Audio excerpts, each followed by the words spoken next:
morning. My name is Andrew Watkins. I'm a worship associate here at the congregation, the Unitarian Universalist Congregation of Cleveland. We acknowledge that we are gathering today on the lands of the Haudenosaunee, the Anishinaabe peoples, also known as the Three Fires Council, which is comprised of the Potawatomi, the Ojibwe, and the Ottawa. It's good to be with you this morning. Welcome.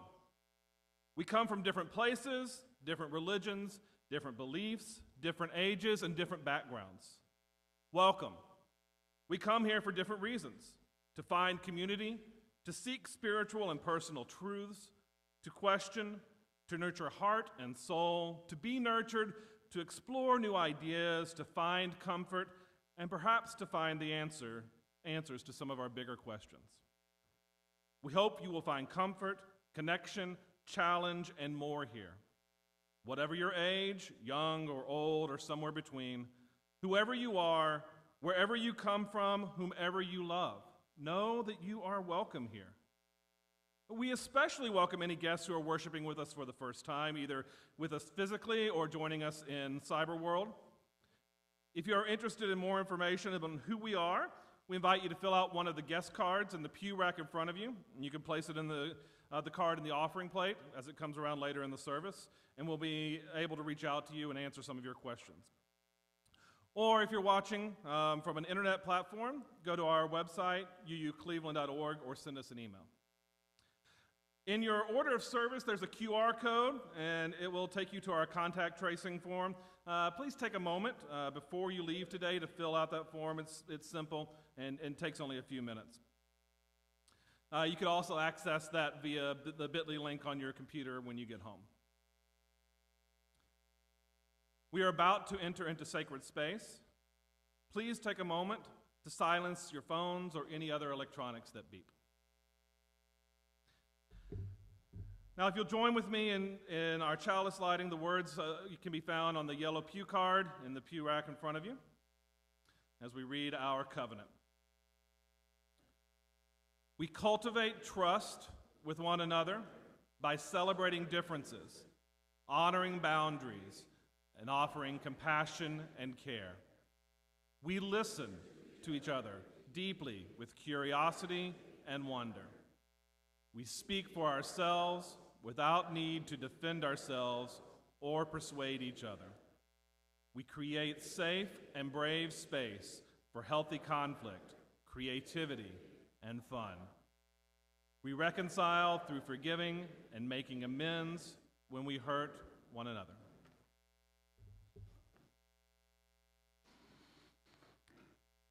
Good morning. I'm Reverend Randy Partain. My pronouns are they, them, and I am delighted to be with you in worship today, whether you're here in person or joining us online.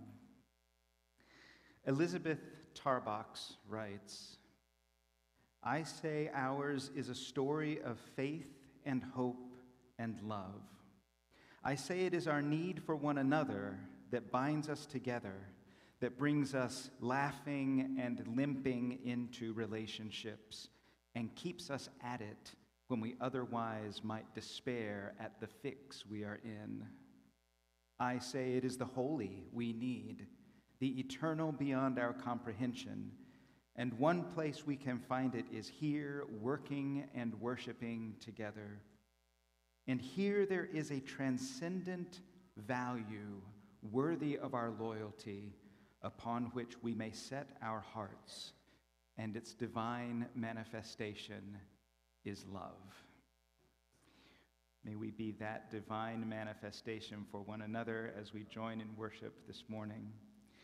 We are going to sing number 83, "Winds Be Still," from the gray hymnal in just a moment. But before we do that, I invite you to take a moment and greet those around you. If you see a face you don't recognize, please make a special effort to let them know that they're welcome.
Each Sunday, we take time to share the joys or concerns that we bring into this space with us. And if you're joining us online, I invite you to share any joys or concerns you have in the comments down below the video. If you're here in person, you're invited to put anything you want to share with the congregation in our book. And we have several today. First, from Annie, Trevor, and Skylar. Thank you all so much. This community has given us all so much more than we can possibly express. I hope to carry even a fraction of the love we have received out west on our future adventures. Y'all will be with us forever.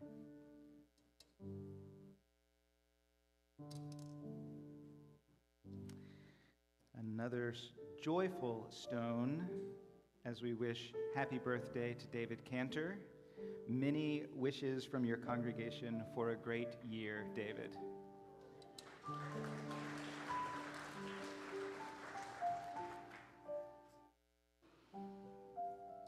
Someone here is longing to reconnect with a dear friend who they haven't been able to contact, praying she is okay. A stone of reconnection and care.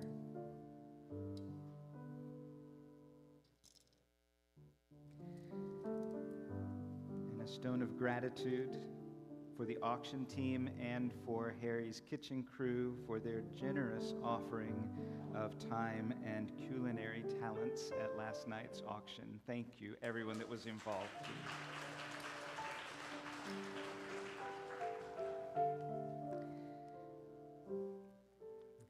And in a moment, I'll invite you forward to place a stone in the water for anything you want to acknowledge that you're carrying with you.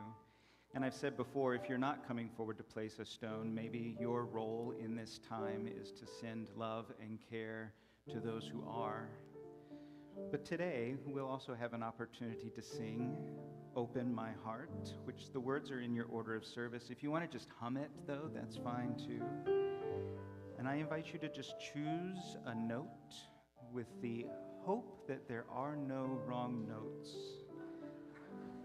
Find your own part in the song as we make of this music a common prayer. And you're invited forward to place a stone in the water for any joys or concerns you want to acknowledge today.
Open my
place a stone to acknowledge all of those joys or concerns shared online today.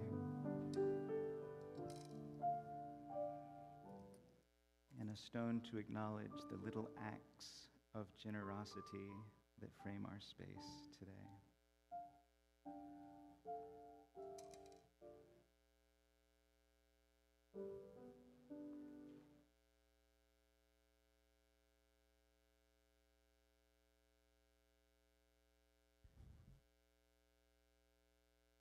Well, good morning, everyone. So I know this is a little awkward. I brought some cake, but I didn't bring it for everybody. The bizarre thing is that it's been really busy lately, very, very busy. Hard to be in the same place. And we're behind on celebrating some of our winter staff birthdays. So I thought the staff could just share some cake today, because I knew we'd all be here at the same time. So I know that's Great a little idea. strange. This works for us because you're here, Mike's here, Sharon, you're in the back. So does cake sound good? Okay, now, so here's the thing. The cake that I brought is chocolate cake with vanilla frosting and cookie dough. It's pretty good, right? It's a good combination for cake. So Sharon, now if you don't know this about Sharon, Sharon has a notorious sweet tooth. So Sharon, cake, 100% from Sharon on cake. All right. So now, Randy, some cake? I would, but I am not a fan of the cookie dough, the raw cookie dough in the cake thing. You don't like cookie dough at all? No, not really. Oh, okay. Sorry. So I got the wrong cake, is what you're saying. Okay, but Mike, help me out here. Cake is great, but did you say vanilla frosting? It is vanilla frosting.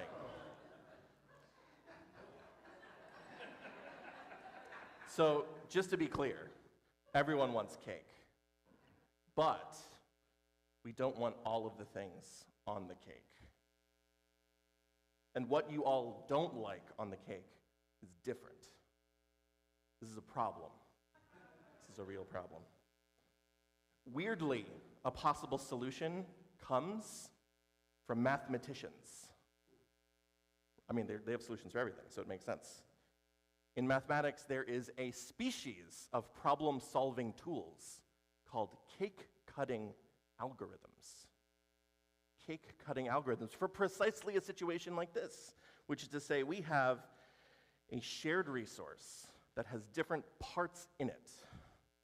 And it turns out that the way to share it might not be, let's take a big slice and everyone gets one. It might be that the way to share this cake is to divide it up in different ways. So Sharon, being the sweets omnivore that she is, slice off a piece of cake for Sharon. She's good. But Reverend Randy doesn't like cookie dough, so I'm going to cut from this side in between and give extra vanilla frosting and chocolate cake for Randy. And then it's going to work out because then the cookie dough side will be something that Mike Carney will be ready for. There's some interesting lessons here about sharing, because it turns out that sharing looks very different when you think about how we are all sharing this thing instead of making sure that I get a piece of what it is. The perspective of thinking about sharing by thinking about how we're all sharing this together might lead us to better solutions, a more generous outcome than if we just think about the one single role that we individually are playing to decide whether or not we want a piece of cake. And that is a really interesting, almost paradox of thinking about generosity. In some ways, one of the best ways to be generous with one another is to be authentic about what we bring into a situation of sharing. So, I don't have cake for everybody, but I do have that lesson to share. So I hope it's delicious to each of you.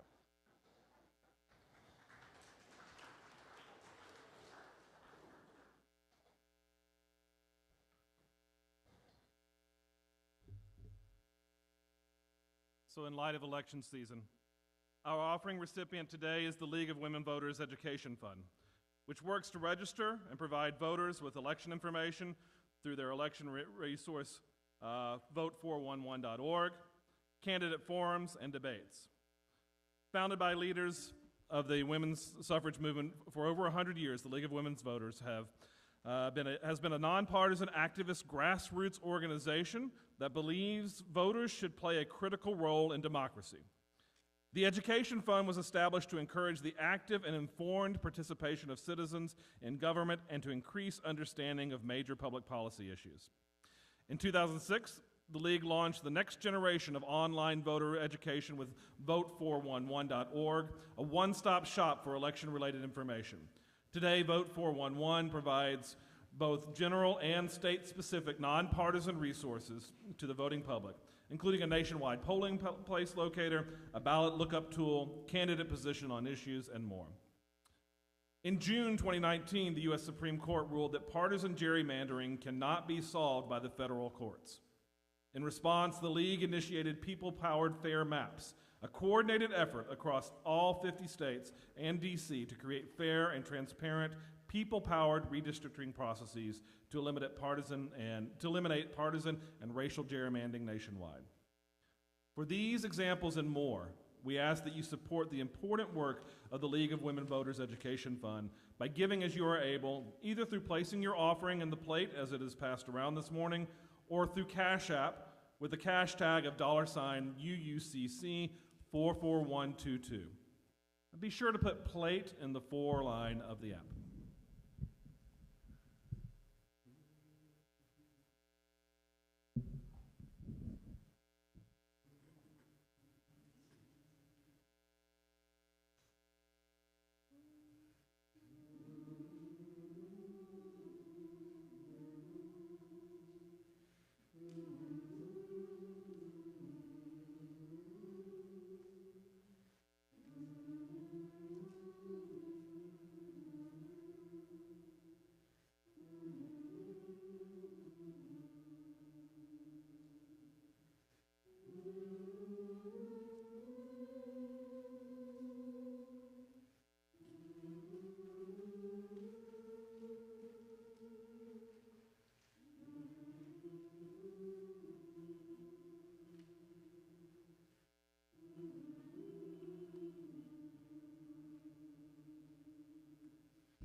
How Giving Comes from Gratitude by Sally Gico Tisdale.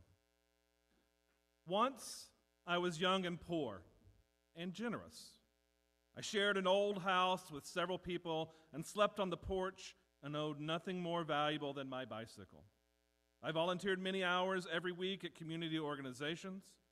One day, when I had only $5, I treated a friend to dinner, and afterward we laughed about my now total poverty. It was easy to give away what I had. I never doubted that the world would somehow provide for me in turn. Now, I have a house and a car and a savings account, and I am not so generous. I do give money, I do give my money, my time, my attention, but sometimes I give reluctantly and with a little worry. Sometimes I want a nicer house or a newer car. I wonder if I have enough money saved. I want more time to myself. It is not just a matter of youth and age. I have many more things now, and that means I have more things to lose. When I had little, everything I had was important. If I found a sweater I liked at Goodwill, I felt like it was my birthday. In a way, having nothing meant everything in the world was mine. Even a sandwich was cause for celebration, and nothing distracted me from enjoying it. Every gift was a delight, and I was grateful for everything I had. Gratitude, the simple and profound feeling of being thankful, is the foundation of all generosity. I am generous when I believe that right now, right here, in this form and this place, I am myself being given what I need. Generosity requires that we relinquish something, and this is impossible if we are not glad for what we have. Otherwise, the giving hand closes into a fist and won't let go. This generosity arising from abundance is natural. We see it in the world around us all the time. Haya Akagarasu loved spring. Young grasses, he wrote, I can't help it. I want to kiss you. To him, the spring grasses were great teachers because they made a whole effort to simply live their lives. Their growth is a long, wide tongue that covers the whole world, he said. I see a fearless generosity in the flowers and trees, in the way birds sing out at dawn, in the steady drumming of the rain. As I grew older and found I had things to protect, I forgot. I completely forgot that I'd always had enough in the first place. Now I am trying to learn this once again. Total abundance, nothing begrudged.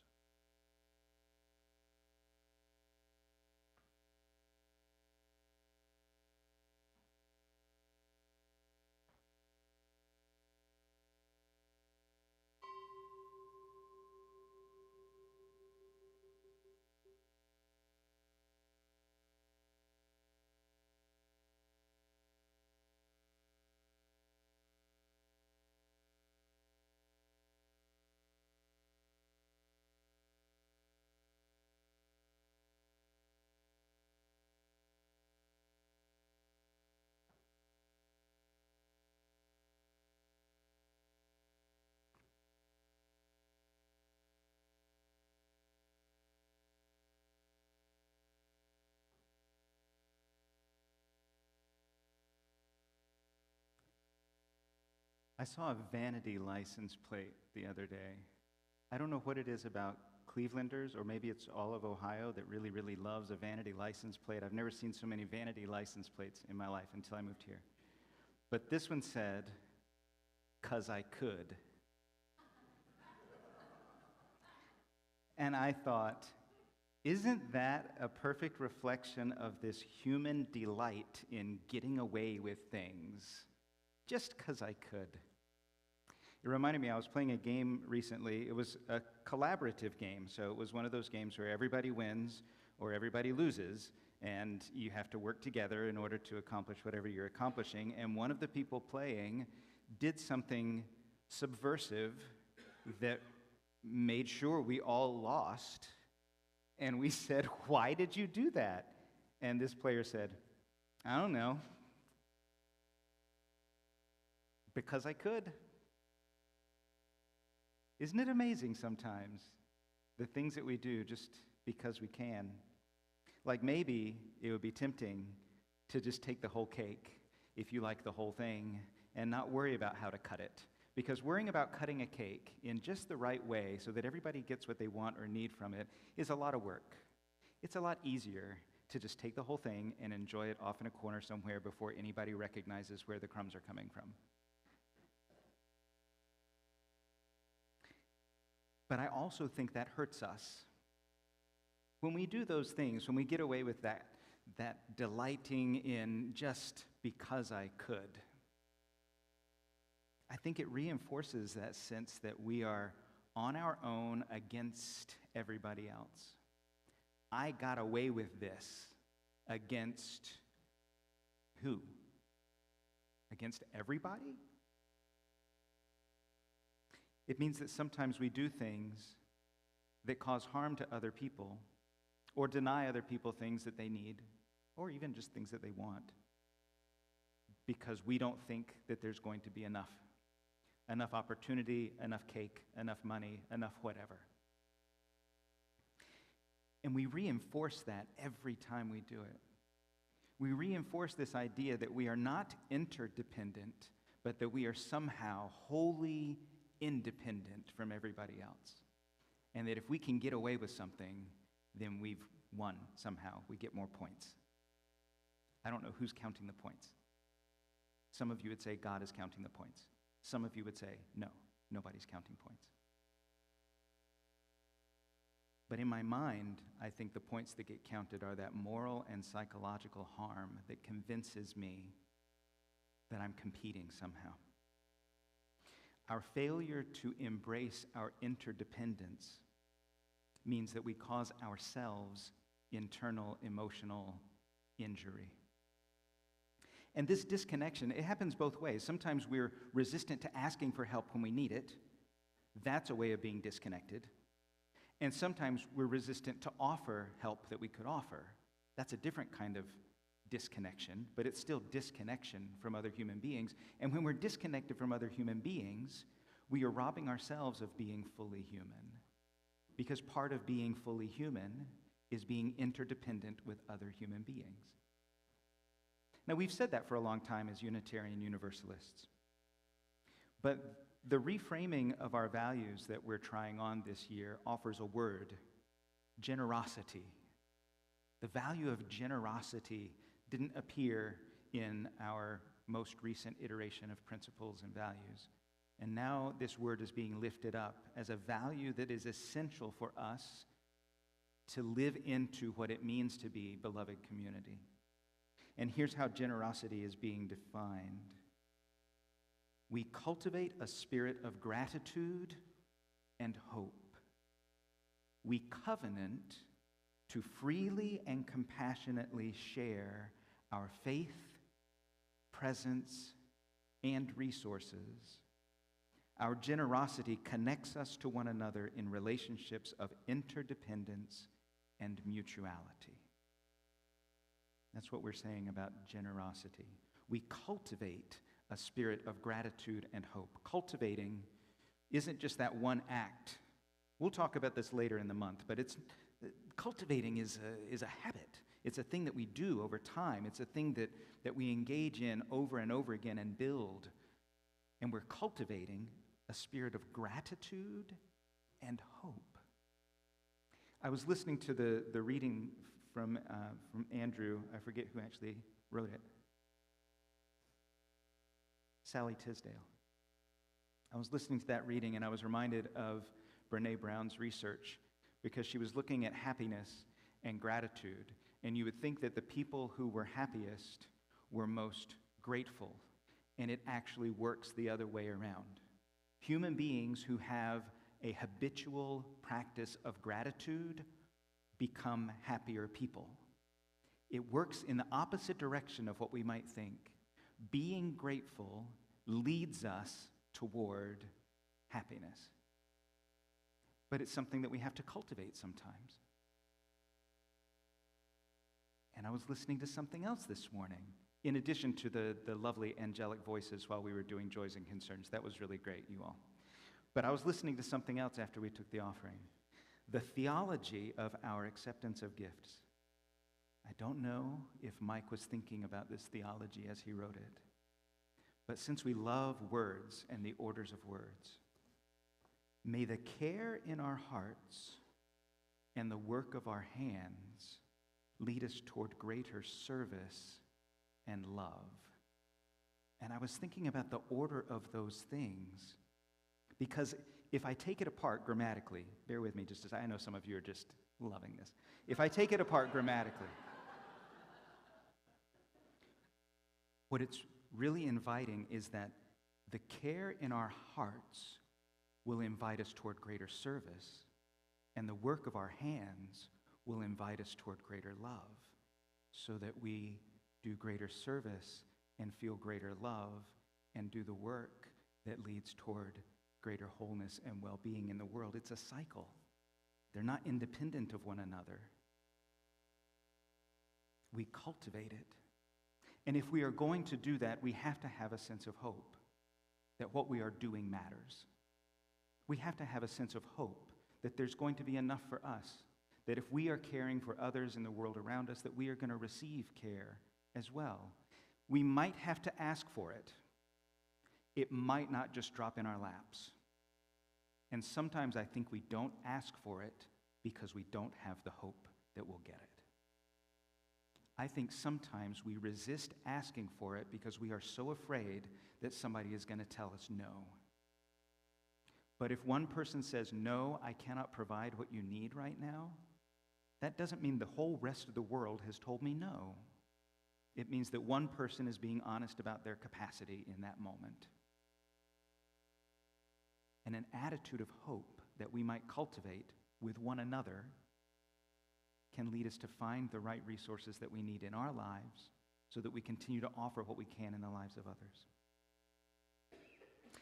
So this generosity, there's a covenant that goes along with it. We say we're going to cultivate a spirit of gratitude and hope. And in response to that, we are covenanting to freely and compassionately share more than just financial resources, but our faith, our presence, and our resources, all of what we have to offer. We're going to freely and compassionately share that because of our interdependence. And I know that some people, even in UU spaces, covenant is a weird thing. It is the very thing that makes Unitarian Universalism unique among faith traditions.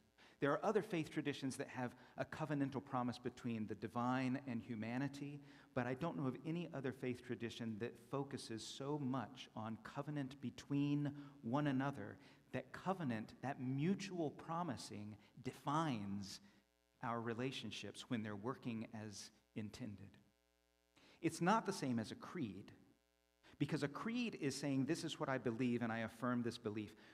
Many, many years ago, when I was applying for academic positions, some of the positions that were open were at private schools that had a religious affiliation. And they said, if you accept this position, you must affirm these things. And it was stuff like, the Bible is the inerrant word of God. That means that there's nothing incorrect about the Bible. If I were to work at that school, then I would need to affirm that. That is a creedal request. You must believe this and hopefully live as though you believe it. We are not a creedal people, Unitarian Universalists. We don't say, here is what you must believe. But we form covenants, which is a way of saying, not just I believe this, or I think this will be a great idea. I think that's the way that we did some of our principles from time to time. Honor the inherent worth and dignity of every person is a great idea until somebody honks at me in traffic and I get really mad about it. Or until I have to spend time with family and they have radically different political ideas than I do. Yes, honoring inherent worth and dignity is a great idea, but a covenant is different from a creed, and it's different from just lofty ideas. A covenant is a declaration I am committed to being this. I am committed to being this with and for you. And it's a mutual promise. We are committed to being this with and for each other. So when we speak about these values and we say we covenant, we are saying we are making a mutual promise to be this together, and we are going to be it imperfectly because we are human. But we are going to strive for it because it matters. Because it matters that we acknowledge our interdependence. Because it matters that we name this value of generosity. That we can share our space.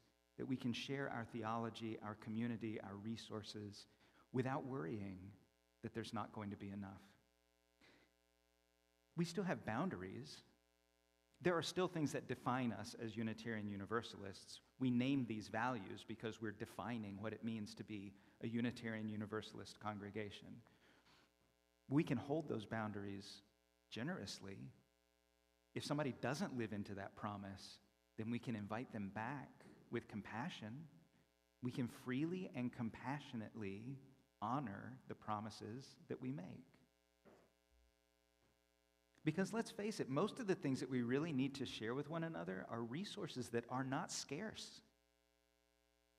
The spiritual resources that we have and that we try to hoard sometimes are not in scarce supply. Care for one another is not a scarce resource. Love and compassion are not limited. We are not running out of them. It may seem that way when you turn on the TV sometimes, but we are not running out of them. We just don't use them. We hang on to them like we're going to need it tomorrow. I can't spend time listening deeply to you today because I might need to listen deeply to somebody tomorrow, and there's only so much listening I can do. Okay, that's true. That's true. We do need to care for ourselves, and we do need to recognize that there are emotional expectations when we say we are going to listen deeply to somebody. Yes.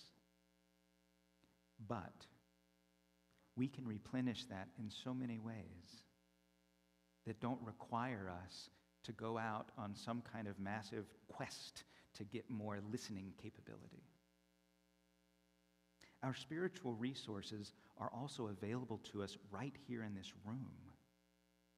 I mentioned the singing during the Joys and Concerns. If you were present in that moment, you might have glimpsed just a little bit of an unfurling of the veil of infinity when you listened to those swirling voices around you. I don't often experience that when I'm leading worship because I'm doing something that has me kind of mindfully present. But what a moment this morning. Replenishing me. Thank you. For replenishing one another and me with your participation in that this morning. See how little it takes? It's not in scarce supply. And I think those experiences are what help us cultivate hope. That if we recognize how little it takes for us to feel some kind of recharge, and if you didn't feel it from that moment, there are other things, I know, that recharge you and replenish you and nourish your soul. And when we engage in those and we recognize that little things do make a big difference in our lives, hopefully that helps us cultivate hope so that we can say, what I do makes a difference, and there's going to be enough for me. There's going to be cake. There might even be the specific bit of cake that you love most, even if you share it with other people. There might not be the whole cake, but is that really healthy? Just because I could, I ate the whole cake, and then I paid for it later. I hope that we're able to examine for ourselves the things that we do just because we think we can get away with it, and the things that we do just because we can create wholeness and well-being. What would that be like? I cared for this person just because I could. I'm not getting anything from it. I just recognize I'm interdependent with this human being, so I could. Last night, Harry's kitchen crew prepared a fantastic meal for us. They didn't have to make extravagant food, but they did because they could. They had the resources. They knew how to do it, so they did it. Maybe you sat down and listened to somebody this week that you weren't expecting to have a deep conversation with just because you could. Maybe we need to just flip this "'cause I could" and figure out how much care we can get away with.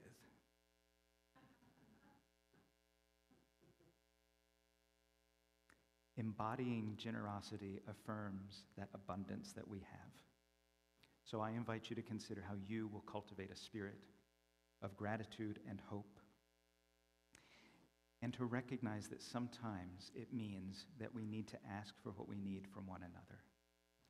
So as we sing together, "Lean on Me," I invite you to think about this as a way that we are community, so that when we are hopeful that our needs will be met, we don't just leave it there, but we remember to ask for the things that we need so that we can continue to do the work of building hope and gratitude in our lives and the world around us. I invite you to rise, embody our spirit as we sing together.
We are going to be practicing generosity in a number of ways this month, and so I want to make sure you know that next Sunday we are having a potluck.